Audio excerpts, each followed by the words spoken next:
Les allergies touchent déjà un Français sur trois et l'Organisation mondiale de la santé prévoit que 50% de la population mondiale en sera affectée à horizon 2050.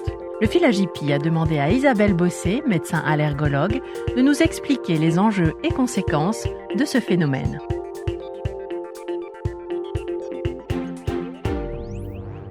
Les pathologies allergiques sont extrêmement variées et multiples. Elles sont liées à notre environnement pour la plupart d'entre elles, de l'environnement dans son sens le plus large. En 40 ou 50 ans, notre environnement, c'est une évidence, a complètement évolué et a été totalement modifié. Notre mode de vie a été également complètement modifié puisque on est passé de petites villes à des plus grandes villes. Il y a eu beaucoup de gens qui sont allés travailler de la campagne vers la ville.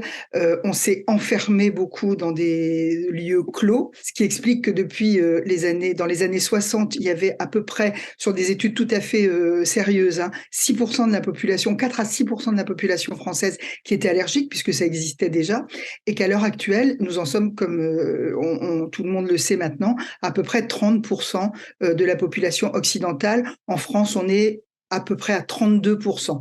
Et effectivement, en 2050, l'OMS prévoit la moitié de la population occidentale et on voit en plus augmenter le nombre de pathologies allergiques dans les pays dits en voie de développement ou en cours d'industrialisation, puisque ce changement de mode de vie et cette industrialisation, cet accès à une certaine richesse, on va dire, est un des facteurs qui augmente le nombre d'allergiques.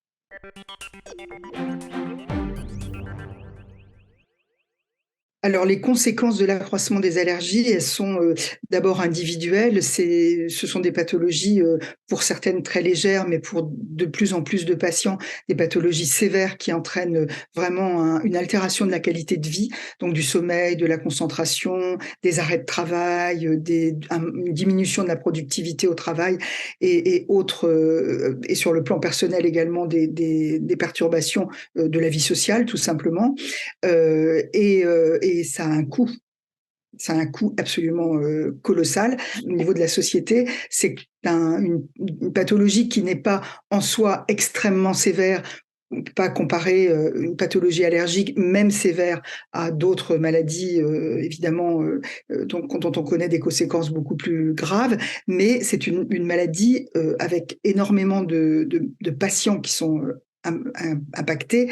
Et à partir de là, on impacte 30% de la population. C'est pas comme quand on impacte 0,1% de la population. Donc forcément, ça a un effet sociétal et économique qui est très important.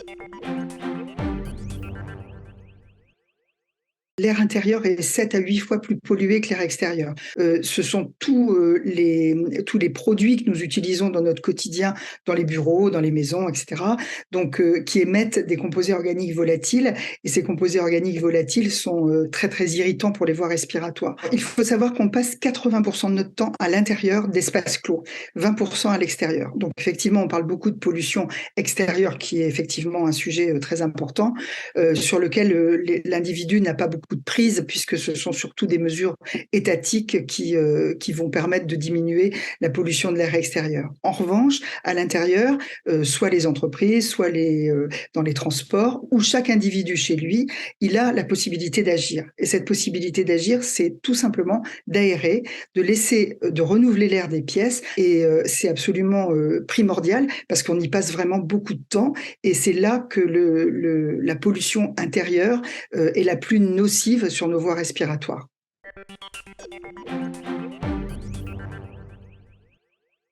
La recherche en allergologie évolue beaucoup.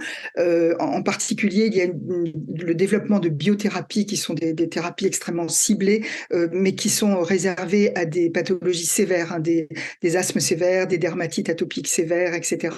Dans quelques années, nous aurons très probablement des thérapeutiques qui seront...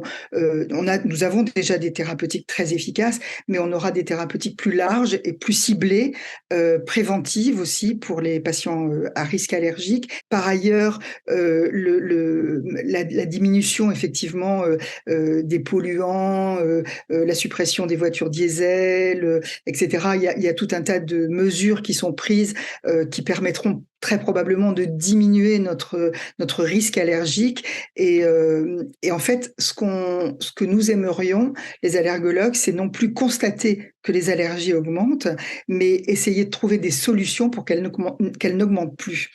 Et ça passe par la prévention. La prévention, ça passe par l'information, la meilleure connaissance des processus pathologiques, et pour le grand public, une meilleure connaissance de la pathologie allergique, de façon à ce que chacun comprenne que l'allergie, c'est pas juste 3 éternuements, mais que ça peut être effectivement une pathologie beaucoup plus handicapante sur le plan quotidien pour tous les gens.